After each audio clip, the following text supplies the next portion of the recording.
Cardiff Silk Museum is located in a small town in Greece.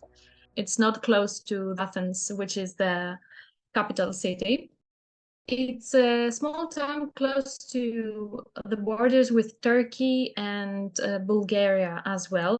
The location of Soufli is a factor that played a big role in the development of silk production. People that lived here had access to the knowledge, and many of them went to study in Bursa in Turkey, and even traveled to other European countries for trade. Before the 1920, Soufli was under the Ottoman occupation, and later it passed in the Bulgarian occupation. So on the 14th of May of 1920, the integration of Soufli in the mainland of Greece took place. So I will talk about the history of silk from then on. In the late 1920s, Soufli was the center and the biggest town of the region, with a population of 15,000 people. At that time, 5 big silk factories were operating together with other small businesses. In the picture, you will see a silk factory, which was one of the biggest in Balkan, actually. And when we talk about silk, we mean cocoons, threads, and fabrics, but it was mainly cocoons that they were trading with other European countries. The countries that had trade with Soufli was Italy, it was France, even UK, Switzerland, and there is proof of letters of communication, trade, and quality control forms for the cocoons. The farming of the silkworms, it's mainly during spring and summer. The whole town was involved during this time, and people were doing the farming as a side job and even inside of their own houses. The silk production in general affected also the architecture of Soufli. In the pictures, you will see these houses, which they are called cocoon houses.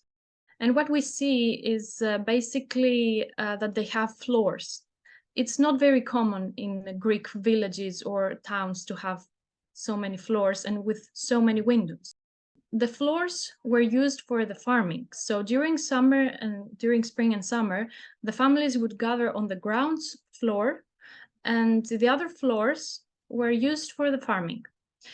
The lot of windows that they had, and it was very important for the it was like a natural ventilation system for the silkworms. That was very important, and because it gets hot during summer, they needed fresh air for the silkworms to grow.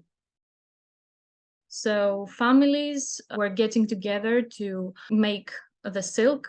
It was part of their everyday life. They were using it for everything almost.